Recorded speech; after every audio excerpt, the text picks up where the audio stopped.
Ya, sebelum saya mulai, saya ingatkan kembali, tolong absennya diisi di kolom chat.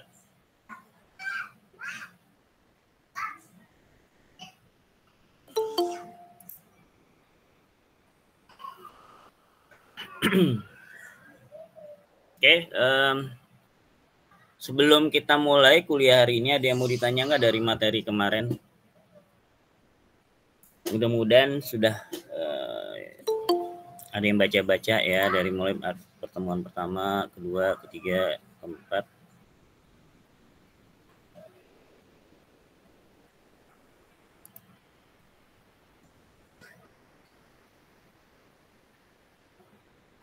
Ada yang mau ditanya tentang perhitungan KDB, kemudian tentang terakhir itu tentang KDB ya, perhitungan KDB. Iya, IKDB ya, benar KDB. KDB, KLB sama KDH Pak. Ya, sama KDH, sama jalur mobil pemadam kebakaran. Ada yang mau tanya? Nggak ada ya kayaknya ya. Kita mulai aja lah ya.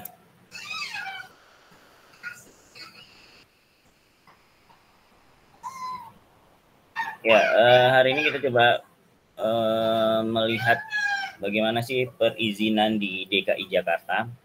Jadi menurut Pergub DKI nomor 129, jadi nanti di tiap daerah tuh nanti ada namanya Perda sama Pergub ya. Itu beda.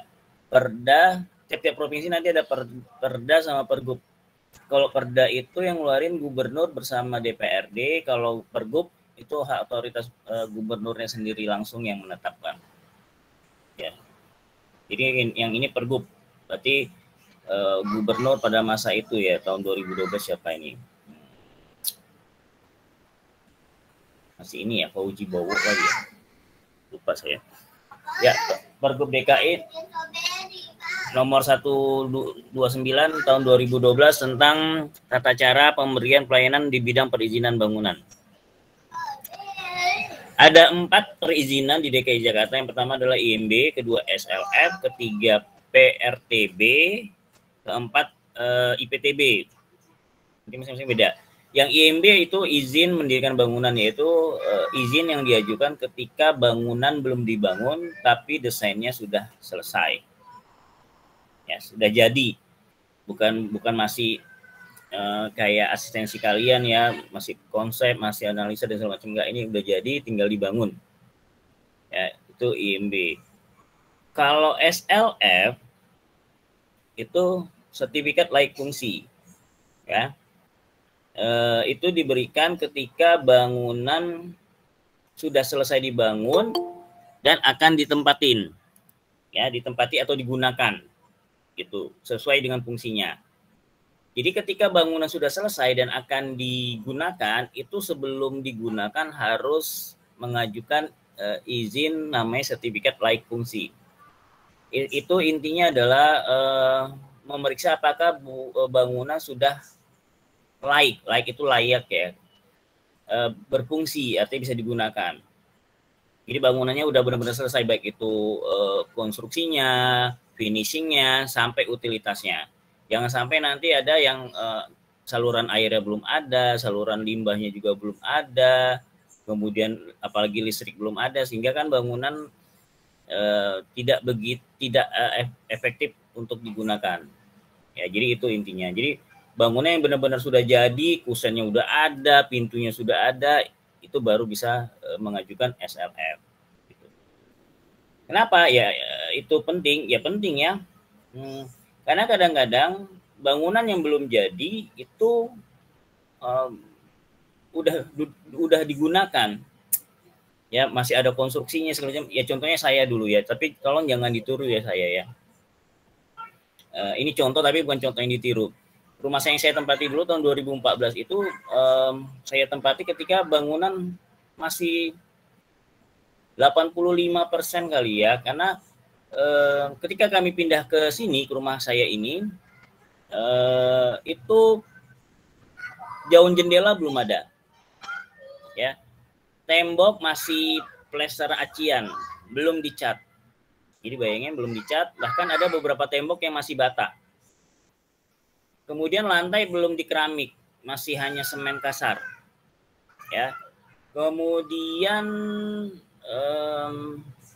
yang parahnya steger, sebagian steger pada beberapa tempat, contohnya di ruang tangga itu steger masih ada, steger bambu. Karena memang waktu itu kami masih kontrak, jadi batas waktu kontraknya sudah habis, daripada melanjutkan kontrakan rugi, karena tidak akan kami tempatin penuh kontrakan itu kalau kami lanjutin. Ya akhirnya ya sebelum selesai masa kontrakan itu kami pindah ke rumah kami yang sekarang ini. Ya. Dan itu berlangsung cukup lama ya. Saya pindah bulan Oktober, awal tahun depannya Januari itu aja masih belum dikeramik. Ya, kusen juga kayaknya kusen baru dipesan itu. Kenapa? Ya itu kan membahayakan sendiri ya sebenarnya, membahayakan pengguna bangunannya. Ya, contohnya kalau kami tidak ada kusen, kan itu berbahaya terhadap perampokan ya, perampokan. Ya itulah. Ya. Jadi kemarin pindah ke sini itu ya modal listrik udah ada, sama atap rumah udah diatapin, udah yang penting nggak kejemur panas dan hujan. Seperti itu. Ya, jadi sebenarnya itu nggak boleh ya, karena membahayakan penggunanya sendiri. Kalau stegernya tiba-tiba rubuh atau apa kan berbahaya itu ya. Tapi itu jangan dicontoh ya. Itu hanya kami juga terpaksa karena memang nanggung selesainya.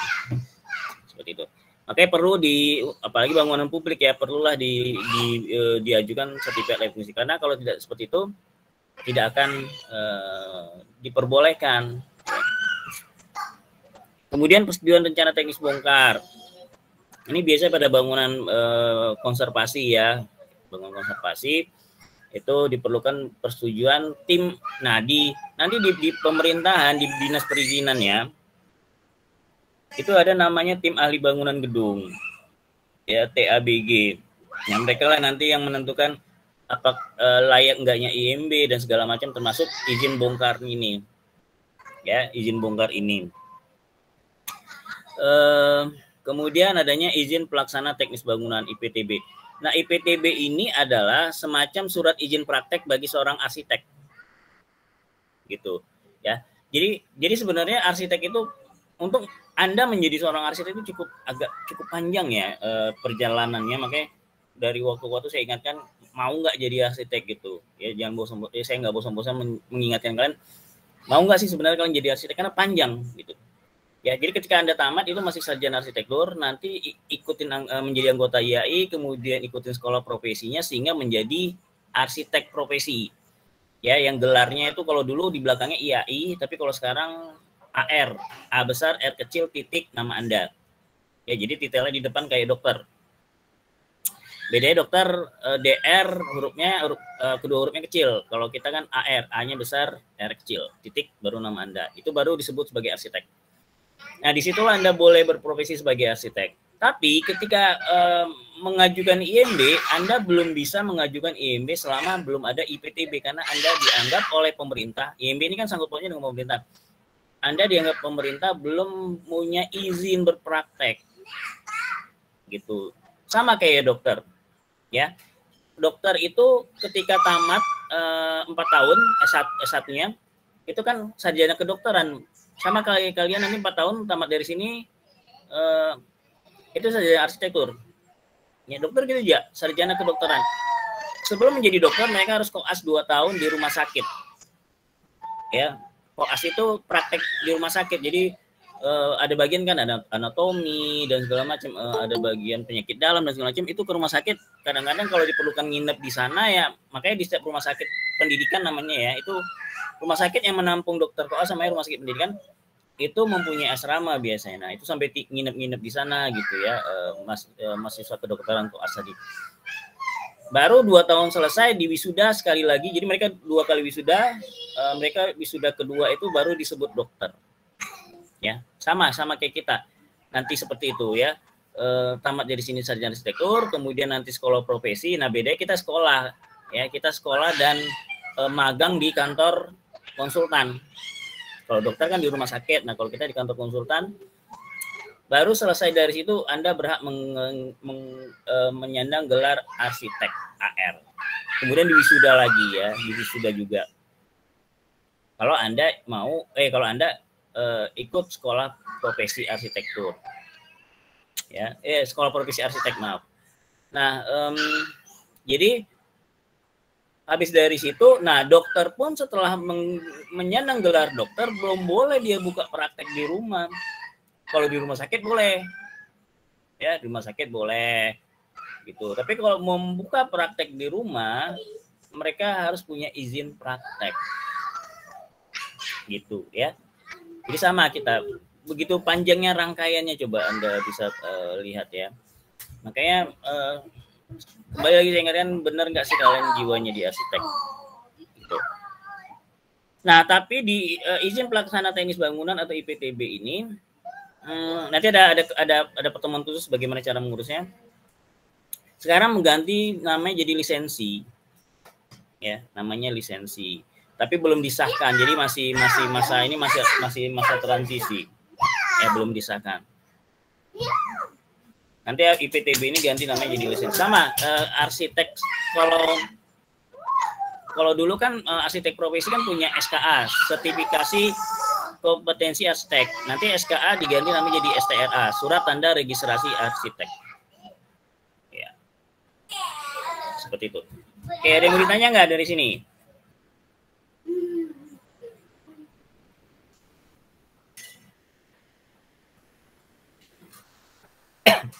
Tim ahli bangunan gedung itu nanti banyak terdiri dari bermacam profesi ya, arsitek ada, sipil ada, mesin ada, elektro ada, dan segala macam. Teknik lingkungan ada, ya karena memang izin itu kan macam-macam ya, untuk pembangunan izin itu macam-macam ya, bisa bangunan rumah, bisa bangunan pabrik kan perlu ilmu lingkungan ya, bangunan tinggi perlu orang sipil dan segala macam. Jadi banyak profesi di dalam tim ahli bangunan gedung tadi yang ilmunya ya bersangkut paut dengan ilmu bangunan dan lingkungan. Oke, ada yang mau tanya nggak?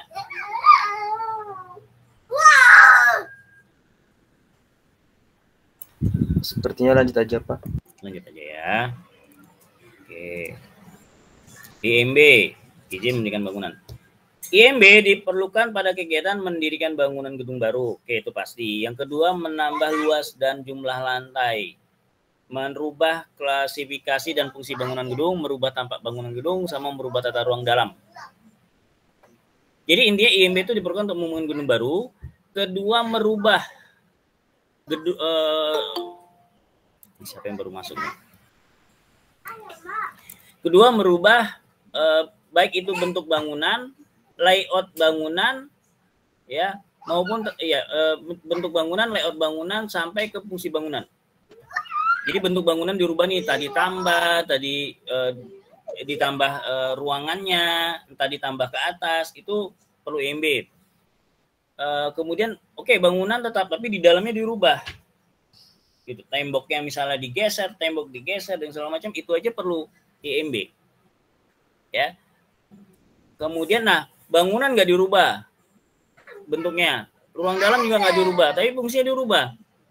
Misalnya dari sekolah menjadi rumah sakit misalnya, ya kan bentuknya hampir mirip lah ya, berjejer-jejer gitu. Itu perlu IMB. Walaupun tidak ada perubahan tampak bangunan fisiknya, itu tetap diperlukan IMB. Ya, yang tidak diperlukan IMB yaitu pada pekerjaan pemeliharaan dan perawatan bangunan gedung. Ya, contohnya misalnya mengecat, mengganti list plang yang rusak, mengganti plafon yang bocor dan segala macam. Ya, itu tidak perlu IMB. Mendirikan kandang pemeliharaan binatang di halaman dengan luas maksimal 4 meter persegi dengan ketinggian maksimal 3 meter persegi. Perbaikan terhadap kerusakan gedung yang diakibatkan oleh bencana alam. Jadi bangunan yang rusak karena bencana alam atau hal-hal lain yang tidak disengaja, misalnya rubuh sendiri, kan banyak ya gedung yang bangunan yang rubuh sendiri ya. Nah, jika mau dibangun baru itu tidak perlu IMB. asal sesuai bentuknya sesuai dengan yang ada di IMB. Itu. Ya, kalau udah berubah ya memang harus perlu IMB lagi. Ya. Nggak tahu bangunannya rubuh nih, mumpung rubuh saya bagusin, saya gedein, saya gantilah fungsinya dari toko jadi kantor misalnya. Itu nggak boleh, harus IMB juga. Ya. Nah, yang menjadi pertanyaan, kenapa di poin kedua mendirikan kandang pemeliharaan binatang maksimal 4 meter persegi nggak perlu IMB, sementara berarti lebih dari 4 meter persegi perlu IMB kan? Kenapa? Ada yang tahu nggak? Masa buat kandang aja perlu IMB sih? Ada yang tahu nggak?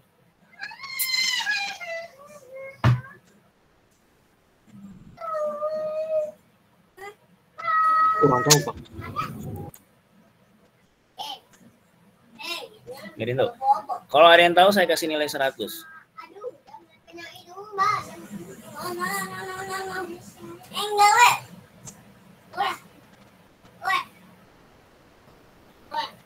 Saya kasih poin 100 loh, nggak ada yang mau, nggak ada yang pengen coba-coba.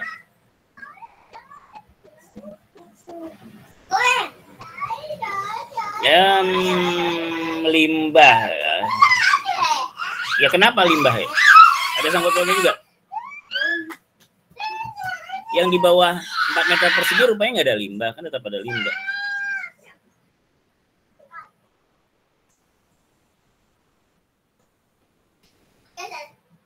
Oke, nggak ada ya. Jadi gini, kandang dengan batas maksimal 4 meter persegi itu dianggap kandang untuk hewan peliharaan. Ya, satu ayam paling bisa muat sepasang atau satu jantan 2 betina gitu ya. Biasanya kan ayam betinanya dibanyakin dibandingin jantannya gitu ya, biar banyak menghasilkan keturunan atau telur. Atau kelinci paling berapa ekor lah. Ya, atau burung ya.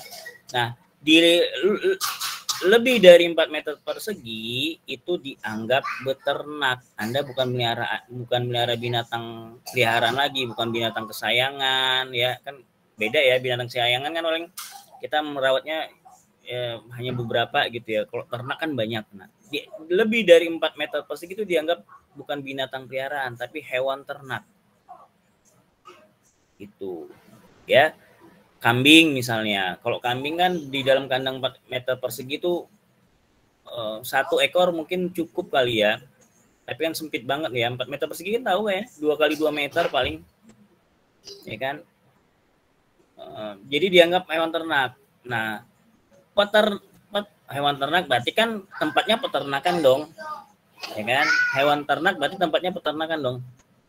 Nah, peternakan itu harus berada di lokasi yang sesuai fungsinya, nggak boleh di pemukiman, ya, karena dianggap mengganggu ya. Pertama limbah, kedua bau-bauan, ketiga bunyinya. Bayangin ya, suara ayam kalau rame-rame ayam petelur tuh kan berisik ya. Kalau ayam jago 1 ekor 2 ekor, oke lah, suaranya lumayan lah, bisa bikin bangun kita pagi-pagi ya. Tapi kalau udah banyak kayak ayam petelur itu mengganggu, belum bau-bauannya ya. Jadi begitu. Nah, kalau peternakan itu kan tidak boleh sembarangan, harus perlu izin khusus itu tadi. Makanya dianggap makanya di atas 4 meter persegi harus perlu IMB. Ya. Oke, ada yang mau tanya nggak? Udah ya.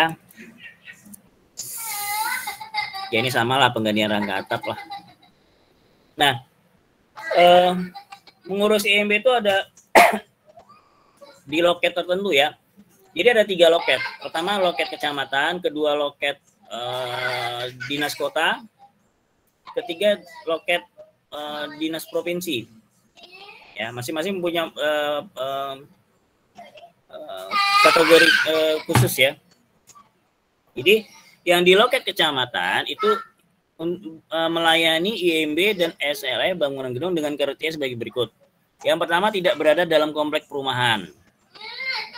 Ya, jadi tidak berada dalam komplek perumahan. Kalau dia dalam komplek perumahan berarti harus tidak boleh, tidak bisa di kecamatan. Kecuali surat tanah dan rencana kotanya sudah dipisahkan atas nama pemohon perorangan. Jadi artinya surat tanah rumah kita, misalnya rumah kita itu udah nama kita masing-masing. Karena biasanya kalau satu komplek itu biasanya tanahnya, surat tanahnya kan masih satu orang tuh ya, belum dipecah namanya, belum dipecah ya. Nah, jadi jika sudah masing-masing punya nama perorangan, misalnya rumah kamu udah nama X gitu, atau nama saya Dedi gitu ya, nah itu boleh bikin nomor kecamatan. Ya. Kedua, bangunan yang tanpa basement. Ketiga, bangunan tanpa mesanin. Keempat, bangunan tanpa rongga atap. Ruang rongga atap ya. Bukan tanpa rongga atap, maaf nih. Ruang tanpa ruang rongga atap. Kelima, bentang struktur kurang dari 6 meter. Jadi kalau ada rumah tinggal kalian bentang strukturnya lebih dari 6 meter, itu nggak bisa dikelola kecamatan. Bukan pelestarian golongan A dan B, perpetakan utuh maksimal 3 kapling dan atau. Ya, sebentar ya.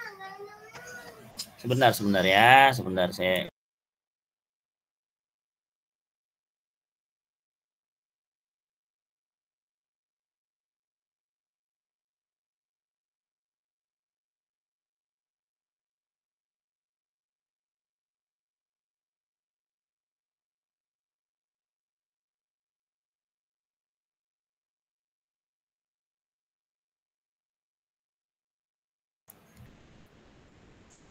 Ya, perpetakan utuh. Jadi artinya Anda punya kapling, 3 kapling berdempetan maksimal ya. Jadi kalau sampai 4 kapling Anda beli dempet gitu, itu tidak bisa dikelola kecamatan. Atau terakhir, Anda punya 1 kapling tapi punya masa bangunan lebih dari 3. Ya kalau rumah zaman Belanda kan dulu ada bangunan utama, garasi, kemudian gudang sendiri bahkan gitu ya. Kemudian mungkin ruang asisten rumah tangga mungkin sendiri belakang, beda-beda. Nah itu kalau maksimal hanya 3, lebih dari 3 itu tidak boleh di kantor kecamatan. Di mana? Di dinas yang lebih tinggi, yaitu di dinas kota di atasnya ya. Oke, ada yang mau ditanya di sini? Belum ada Pak. Ya. Nah, kalau di dinas kota apa aja? Itu bangunan, gedung, fungsi hunian rumah tinggal selain yang berlaku pada loket kecamatan tadi ya. Jadi selain itu tadi dia di dinas kota ini. Yang kedua, bangunan gedung bukan fungsi hunian rumah tinggal pelestarian golongan A, B, C, dan D. Ketiga, bangunan gedung yang memiliki batas ketinggian ditetapkan maksimal 8 lantai. Ya. Bangunan yang maksimal 8 lantai masih bisa di dinas kota. Kalau lebih dari itu dianggap bangunan tinggi kan. 8 lantai kan masih kategori bangunan tingkat sedang. Boleh di dinas kota, tapi di atas 8 lantai sudah termasuk bangunan tingkat tinggi, itu harus di dinas provinsi. Di loket provinsi ya, suku dinas provinsi. Kemudian sarana dan prasarana bangunan gedung yang dimohon tersendiri. Ya, artinya ini yang berbeda dari bangunan utamanya. Gitu.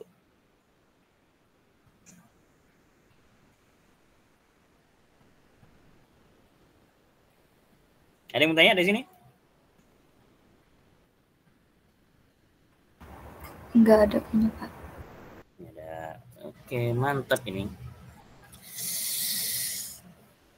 Tadi kan ada sarana dan prasarana ya. Nih. Apa tuh sarana dan prasarananya? Yang pertama adalah bangunan direksi KIT. Ya. Yang kedua pagar proyek. Yang ketiga bangunan kantor pemasaran. Itu pun hanya diperkenankan 1% dari luas perencanaan. Dan maksimal 200 meter persegi. Jadi misalnya tanahnya berpuluh-puluh atau beratus-ratus hektar, 1%-nya kan bisa beribu-ribu meter ya. Nah itu dibatasin 200 meter persegi. Ya, dan hanya 1 lantai. Bangunan unit contoh atau mock-up diperkenankan 1% dari luas perencanaan. Tuh ya. Dengan pengajuan IMB tersendiri dan memiliki jangka waktu paling lama 3 tahun setelah dapat diperpanjang.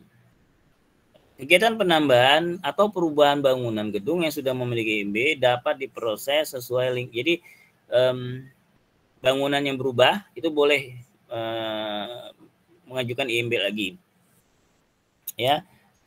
Itu. Perubahannya itu tata ruang dalam tanpa waktu pembangunan gedung kalau di gedung dalam fungsi sama. Oke, hanya sekian. Ada yang mau ditanya?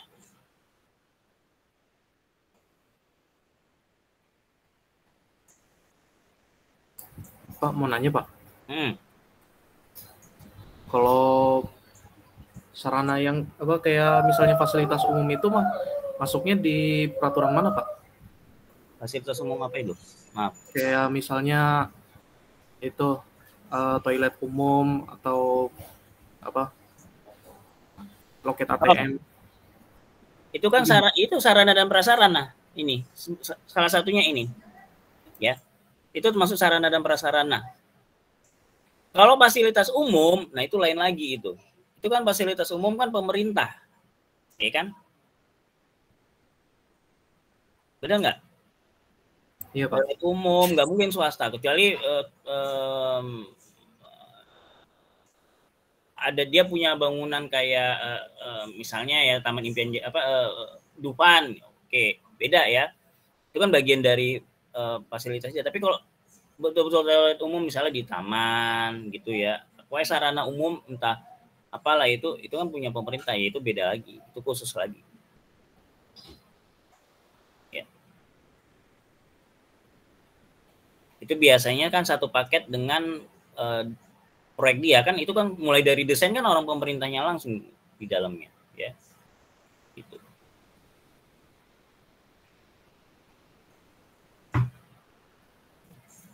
Ya, ada lagi?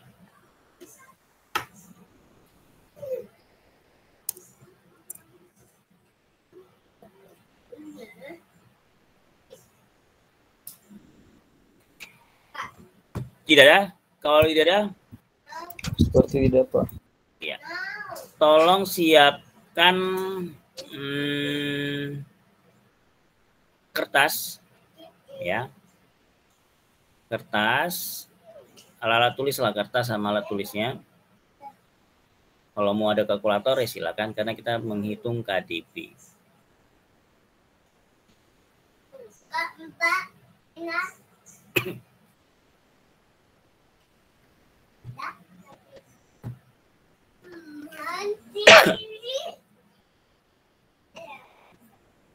Peraturannya gini. Anda sesuka hati lah ya. Ini nanti soal perhitungan DB gampang kok. Ya 5 menit selesai.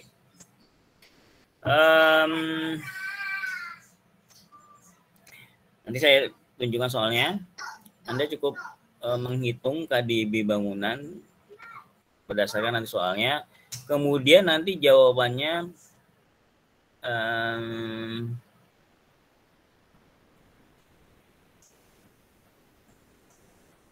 sebentar ya.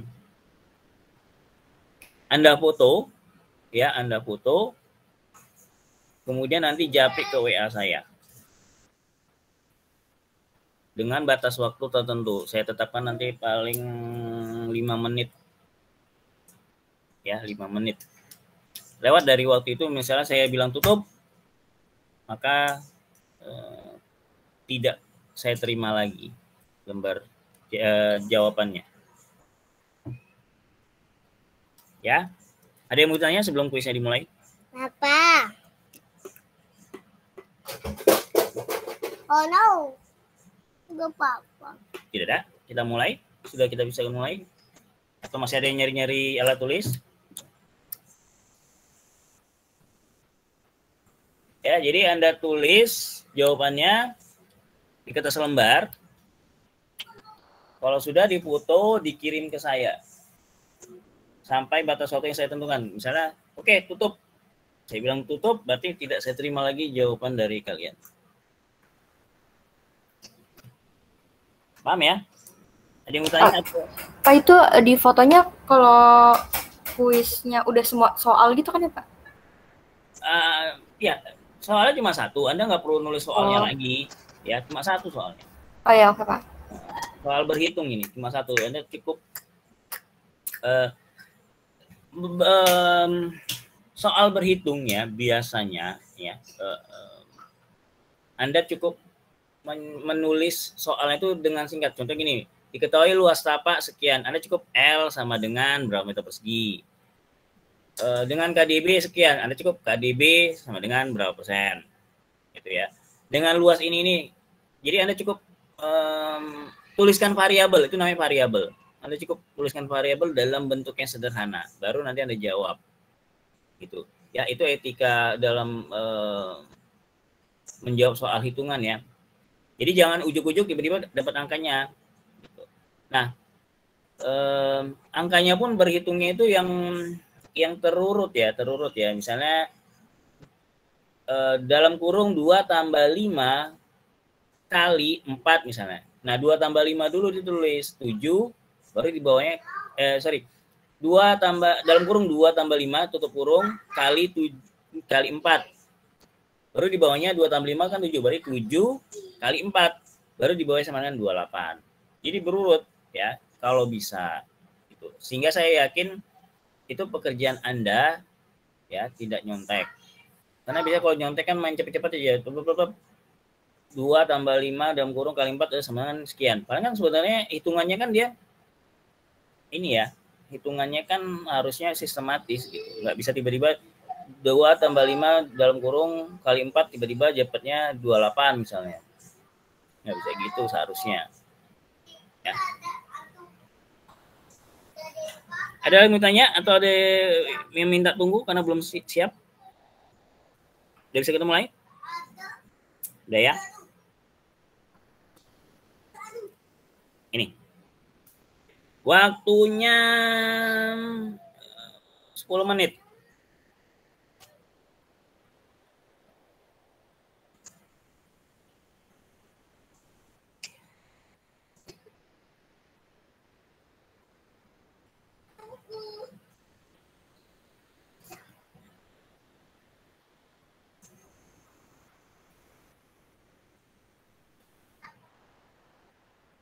Boleh nanya ya, boleh nanya. Kalau soal kayak gini boleh nanya. Karena kalau yang tahu masalahnya pasti nanya, Pak ini apakah ini, apakah ini itu. Oke, 10 menit ya.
Pak, mau nanya Pak? Halo? Ya, silakan. Kalau lantai proyeksinya 2 itu ditambah dulu kan ya Pak? Apa dikali dulu Pak? Itu kan cara menghitung, jangan kamu tanya dong. Oh iya, boleh. Cara menghitung jangan kamu tanya. Oh, oke Pak.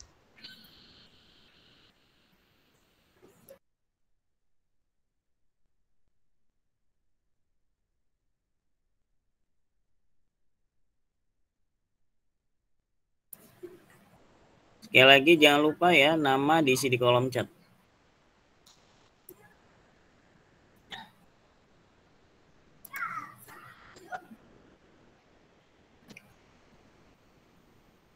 Sambil didengar ya, saya absen ini. Sambil didengar saya absen. Rian Dimas ada? Hadir Pak. Ahmad Rian Budiman?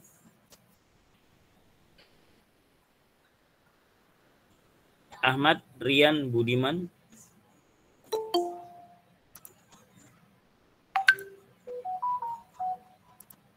Ahmad Rian Budiman. Tidak ada ya. Apa? Alif Muzaki Salim. Hadir, Pak. Alisa. Anissa Safa Kamila. Anissa hadir, Pak. Arento Pandu. Arento Pandu Alifianto. Oh, tadi ada yang isi.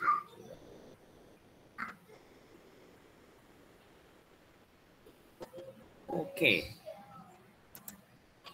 Nah, sudah ada yang isi jawaban ini. Sudah ada yang ngirim jawaban. Oke, mantap.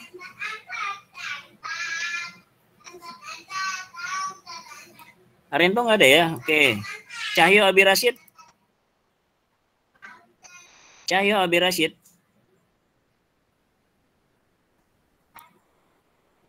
Nggak ada Cahyo. Oke, Alfa. Carlitos Bobby Ismail Lubis. Hadir Pak, hadir. Hanif Karunia Denu.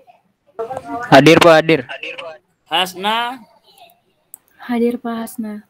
Helmi Barik Hibatullah. Helmi. Hadir Pak, hadir saya. Hilman Padilla. Hilman Padilla. Alfa ya, Hilman ya. Hilman hadir, Pak. Hadir. Iya. Ilham Pane. Hadir, Pak. Izwan Arik Nursandi. Hadir, Pak.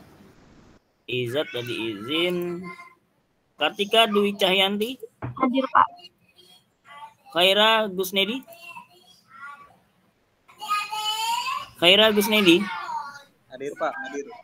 Hadir. Muhammad Baskoro. Hadir Pak. Muhammad Rizky Ramdhani. Hadir Pak.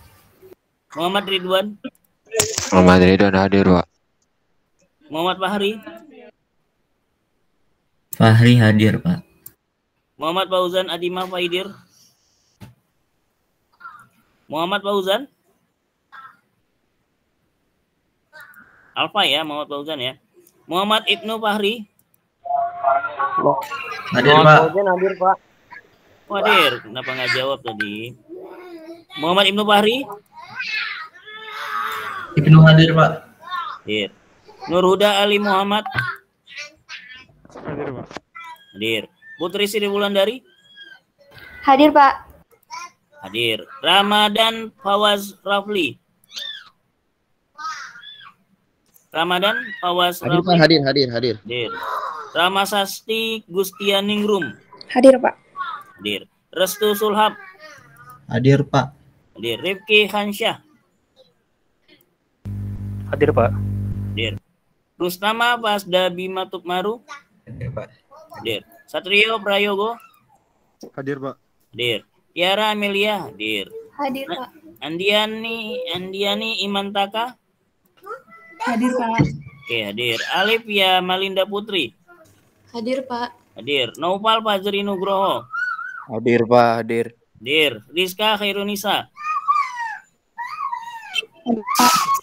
Hadir. Sari Batunisa Fadilah. Hadir, Pak. Hadir. Satrio Aji Nugroho Prasetyo. Hadir, Pak. Hadir. Jadi saya ulang, yang tidak hadir di sini Ahmad Rian Budiman. Tolong dikoreksi kalau salah. Ya, yang tidak hadir adalah Rahmat Rian Budiman, Arento Pandu tidak hadir, Cahyo Abi Rashid tidak hadir, Izat izin. Itu di kolom chat Rian Budiman hadir Pak. Hah? Di kolom chat Rian Budiman hadir. Oh, hadir. Kenapa dipanggil nggak jawab ya? Mana sebentar. Ahmad Rian Budiman. Orangnya masih ada nggak nih?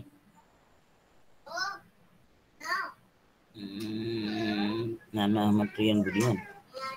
Pak, saya mau nanya Pak. Jawabnya gimana Pak? Kamu baru masuk ya? Enggak, saya udah. Tadi saya lagi ini soalnya lagi nyetir Pak. Jawabnya? Iya. Ya, dijawab, terus difoto. Kamu kan tulis di kertas lembar, difoto, japri ke saya. Oh, kalau nggak di kertas lembar, di catatan gitu Pak, nggak apa-apa ya Pak? Yang penting bisa saya baca. Oke Pak, siap.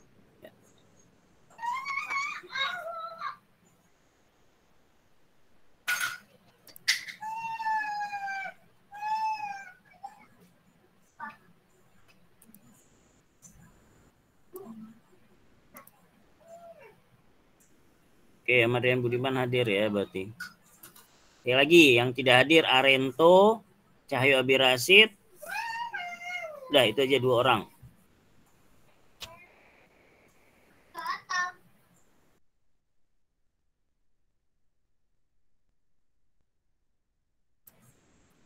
Waktunya 2 menit lagi ya. 2 menit lagi waktunya.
Oke, 1 menit lagi ya. Kalau bisa sekarang di foto aja udah kirim. Takutnya nanti saya tutup percuma kamu kerja.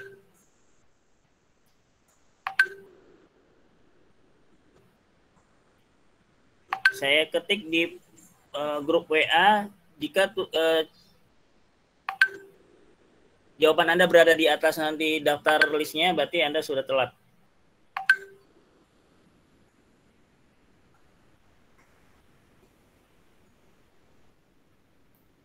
Ya, saya mau buat pesan di grup WA, kuis ditutup. Jika sudah itu keluar, nah jawaban kalian berada nanti di daftarnya di atas dari grup WA tadi, berarti jawaban kalian sudah tidak diterima. Jadi sekarang tolong siap nggak siap di foto aja, kirim ke saya. Nggak ada alasan sinyal-sinyal. Saya tunggu sampai 10 ya. 1, 2,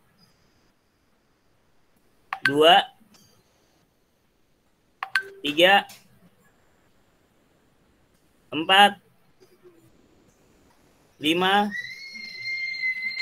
6, 7, 8, 9, 10. Oke, jawaban nanti yang di atas list dari grup WA ini tidak saya terima lagi.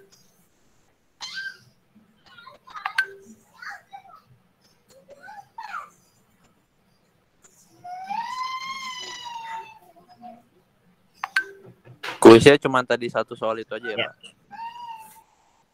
Udah tutup ya. Hanif tidak saya terima. Hanif, Alif, Fahri, Cahyo Abirasid tidak. Pak, itu pada ngirim tapi belum masuk, Pak. Lagi nge-lag WA-nya, Pak. Tidak saya terima alasan apapun itu. 1 menit sebelum ini saya bilang, tolong difoto, segera kirim 1 menit sebelum waktunya habis. Udah saya ingatkan, tidak ada terima alasan sinyal dan segala macam. Pas yang mau nanya. Ya. Itu soalnya cuma tadi aja Pak, apa nanti ada soal lagi? Enggak, hanya nih 1 soal aja. Oke, Pak. Ya, jadi Hanif, Alif, Muhammad Fakri, Cahyo Abirasid, Ridwan baru masuk lagi. Tidak saya terima ya. Karena udah saya ingatkan 1 menit sebelum habis, tolong difoto aja siap nggak siap, kirim ke saya, nggak ada alasan sinyal. Ya, kalau mau silakan nanti kuis susulan. Kalau ada ya. Jadi kuis susulan itu sifatnya tidak pasti, tidak mutlak ya. Kuis susulan itu saya adakan kalau misalnya nilai lulus itu kan C ya. C+ itu nilainya 60. ya.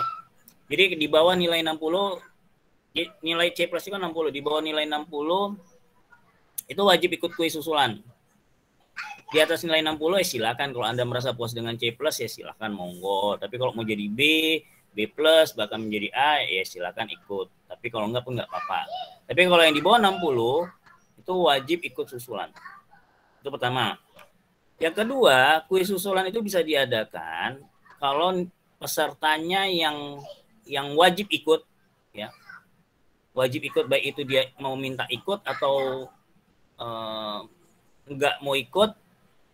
Mungkin di bawah nilai 60 ada yang merasa puas, udah malas gitu, karena memang nggak tahu lagi dia mau jawab apa. Ya, bahkan ada mahasiswa yang jawab ke dosen kemarin tugas apa itu, kenapa progresnya nggak kelihatan, males jawabnya. Ngomong ke dosen males itu udah parah ya. Walaupun mungkin Anda malas, mungkin bisa diganti kata-kata jangan malas. Ya. Karena penyakit malas susah obatnya. Ya, jadi kembali lagi ke kelas saya. Itu bukan di kelas saya sih sebenarnya. Kembali lagi ke kelas saya, tolong kalau yang di bawah nilai 60 semangat lah untuk berbagi. Jadi maksud saya kuis susulan pertama diadakan kalau saya ada waktu. Jadi jangan berharap Anda adalah sekarang jawab asal-asalan aja lantar ikut kuis susulan. Jangan berharap seperti itu ya. Karena tidak selamanya saya adakan, tergantung tadi ada waktu. Kedua, yang ikut lebih dari setengah orang yang wajib ikut kuis susulan. Jadi misalnya ini nanti ada nilainya 50, di bawah 60, di bawah nilai 60 nanti ada 10 orang misalnya. Ya. Misalnya ada 10 orang. Minimal yang ikut kuis susulan itu 6 orang, jangan 5. Ya, karena lebih dari setengah saya bilang. Kalau 5 kan masih pas setengah. Berarti lebih dari setengah ya 6 orang. Karena kalau kurang dari itu saya nggak mau ngadain. Karena capek. Karena dulu beberapa semester lalu asal kuis susulan 1 orang ngajuin. Besok ngajuin lagi beda orangnya. Jadi kuis susulan yang kedua itu saya bisa beberapa kali ngadain, kan capek ya saya. Ya, jadi harus waktunya sama, seragam, hari apa, misalnya nanti hari Senin atau hari Rabu atau hari Jumat. Nah itu plek datang. Kalau tidak datang kurang dari setengah, nggak akan saya adain. Dan terakhir yang ketiga, nilai yang terakhir yang saya gunakan. Ya. Nilai terakhir. Jadi kalau nilai yang pertama 50, tiba-tiba dapat 40, maka 40 yang saya gunakan untuk menjadi bahan penilaiannya. Paham ya? Jadi ini nanti saya kasih kunci jawaban, udah tahu ya siapa yang nilainya. Ini kan berarti kalau nilai hitungan salah ya 0 ya. Nggak ada yang, kalau isai kan bisa jadi 60, 70, 80, tapi kalau nilai matematika atau hitungan itu salah ya 0 gitu. Nah, tadi yang saya bilang telat itu berarti seharusnya ikut kuis susulan kalau ada, kalau nggak ada ya mau bilang apa. Atau yang tidak hadir hari ini ya. Itu Muhammad Ridwan tidak saya terima lagi, Cahyo Abirasi tidak saya terima, Muhammad Fakri tidak saya terima, Ali Muzaki tidak saya terima, Anif Karunia tidak saya terima. Ya. Nah, yang lain yang saya terima ini dia jawabannya. Luas tapak 400 meter persegi, KDB 30%. Maka KDB peraturannya luas batas lantai dasar yang sebentar.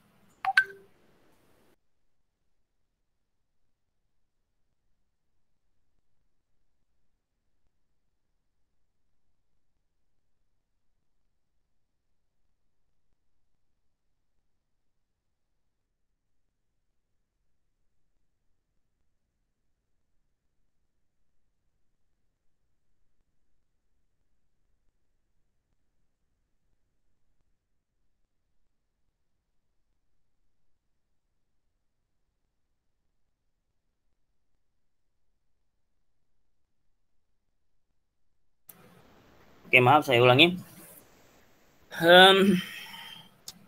KDB 30%.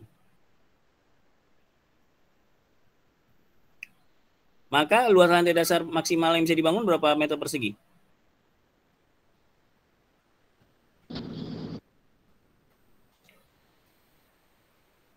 Berapa? 120 ya, Pak. 20. Maka luas lantai proyeksi yang bisa dihitung setengah berapa maksimal? 10% dari KDB kan, 10% dari 120 tadi berarti 12 meter persegi yang bisa dihitung setengah. Jika lebih luas lantai proyeksi lebih dari 12 meter persegi, sisanya dihitung penuh. Paham ya? Oke, kita lihat. Lantai proyeksi 1 8 meter, lantai proyeksi 2 12 meter. Berarti dijumlahin 20 meter persegi. Lebih nggak dari 12 meter persegi tadi? Lebih kan? Lebih, Pak. Maka yang hanya dihitung 12 meter persegi, yang hanya dihitung setengah itu 6, ya 12 bagi 2 kan 6. Sisanya kalau 20 kurang 12, sisanya kan 8. Berarti 8 tambah 6 berapa? 14. 14 ditambah 100 berapa? Luas lantai dasar kan yang utama 100. Berarti 114. Gitu. Berarti 114 KDB bangunan tersebut berapa? 28,5%. Ya, lebih kurang ya. Pokoknya di bawah 30% dia. Saya belum hitung pasti.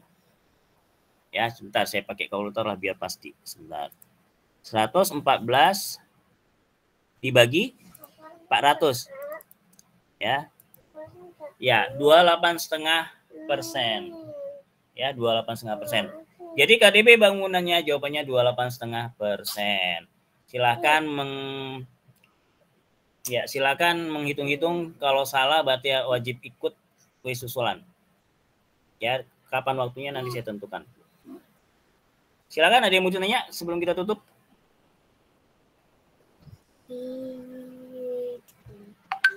Pak, mau nanya tadi 14 itu yang perhitungan dari mana, Pak? Lantai proyeksi. 14 meter persegi itu. Lantai proyeksi. Lantai proyeksinya. Oh iya. Lantai proyeksinya kan dihitung setengah. Ya kan, lantai proyeksi itu kan dihitung setengah asal tidak lebih besar dari 10%. Masuk kuliahnya nggak waktu itu? Masuk ya? Masuk, Pak, masuk. Ya. Asal tidak lebih besar dari 10%. Nah, 10% dari KDB kan tadi 12 meter persegi. Maka jatahnya 12 meter persegi. Lebih dari itu dihitung penuh. Maka 12 meter persegi dulu dihitung. Ternyata lantai proyeksi kan total jumlahnya 20. Lebih dari 12 kan? Iya, Pak. Iya, jadi 12 dulu dihitung setengah. Sisanya dihitung penuh. 12 dihitung setengah kan hanya 6. Sisanya dari 12 yang untuk menuju ke 20 kan 8. 8 tambah 6, 14 meter persegi luas lantai proyeksi. Jadi lantai proyeksi walaupun kenyataannya dia 20 meter persegi, tapi dihitung untuk KDB hanya 14 meter persegi. Gitu. Nah, 14 meter persegi ditambahlah luas lantai dasar tadi 100 meter persegi. Jawabannya 114 meter persegi. Luas total lantai dasar 114 meter persegi, maka KDB adalah 114 meter persegi dibagi luas lahan 400 dikali 100% sama dengan 28,5%. Baik, Pak. Ya, jadi di luar dari itu angka tersebut salah. Mau 28,6, 28,45, 28,7 salah. Karena memang angkanya genap ya, 28,5 pas dia. Tadi saya hitung. Oke, ada pertanyaan sebelum ditutup?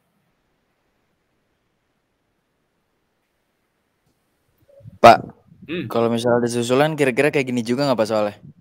Ya iya, kan saya bilang gitu. Paling angkanya diganti-ganti. Kalau hitungan enak, angkanya diganti-ganti doang. Kalau soal kalimat yang saya ganti-ganti. Kayak gini juga nanti lebih kurang. Cuma saya nggak tahu kenapa tadi sepanjang soal ini nggak ada yang nanya ya. Nggak ada yang nanya karena tahu atau nggak ada yang nanya karena nggak tahu. Lantai proyeksi itu kan ada dua juga sama kayak lantai biasa. Yaitu lantai proyeksi yang diatepin sama enggak kan. Kalau lantai proyeksi yang diatepin itu dihitung. Kalau tidak diatepin, tidak dihitung. Ini diatepin nggak? Diatepin, Pak. Diatepin. Lantai proyeksi 1 diatepin nggak? Diatepin, Pak. Kebetulan. Jadi hati-hati ya, karena kadang-kadang digambar kurang jelas gitu. Sementara di soal nggak saya tegaskan bahwa lantai proyeksi ini diatepin atau enggak. Ya, karena kadang-kadang kurang jelas ya. Jadi benar, lantai proyeksi itu diatepin dengan kanopi, lantai proyeksi 2 diatepin oleh lantai cantilever. Ya. Jadi lantai proyeksi 2 itu bukan khusus atap tapi adalah bangunan yang menjorok keluar. Itu dianggap atap juga. Ya, kebetulan benar. Cuma tadi saya kok nggak ada yang nanya ya, entah memang udah tahu atau memang nggak tahu. Yang penting main bablas saja. Ya, karena kan lantai ada 2 ya, lantai biasa sama lantai proyeksi. Saya ulangi lagi biar kalian lengket di otak. Lantai biasa sama lantai proyeksi. Baik lantai biasa ataupun lantai proyeksi, kalau diatepin itu dihitung. Kalau tidak diatepin tidak dihitung, artinya 0. Walaupun luasnya mau 1000 meter persegi, kalau nggak diatepin, ya itu tidak dihitung. Tapi kalau diatepin itu dihitung. Nah, dihitungnya berapa? Kalau lantai biasa dihitung penuh, lantai proyeksi dihitung setengah. Kan gitu ya peraturannya. Saya ulangi ya. Biar lengket kotak. Lantai ada 2, lantai biasa sama lantai proyeksi. Lantai yang diatepin itu dihitung.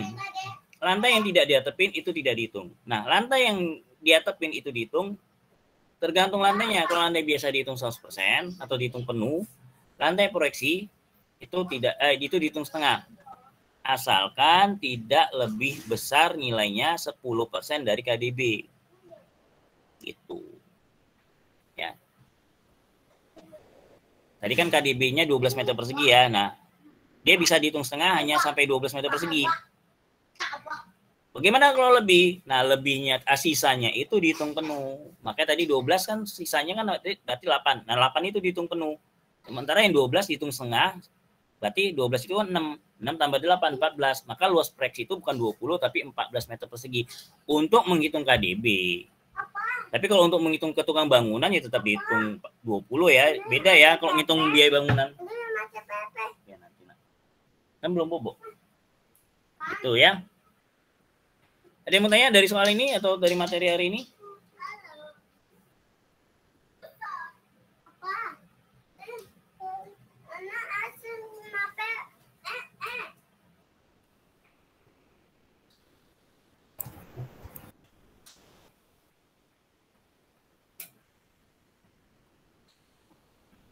Ada yang mau tanya? Tidak ada, Pak. Tidak ada ya. Kalau tidak ada, sampai sekian dulu. Terima kasih semuanya. Assalamualaikum warahmatullahi wabarakatuh. Waalaikumsalam. Waalaikumsalam warahmatullahi wabarakatuh. Terima kasih, Pak. Ya.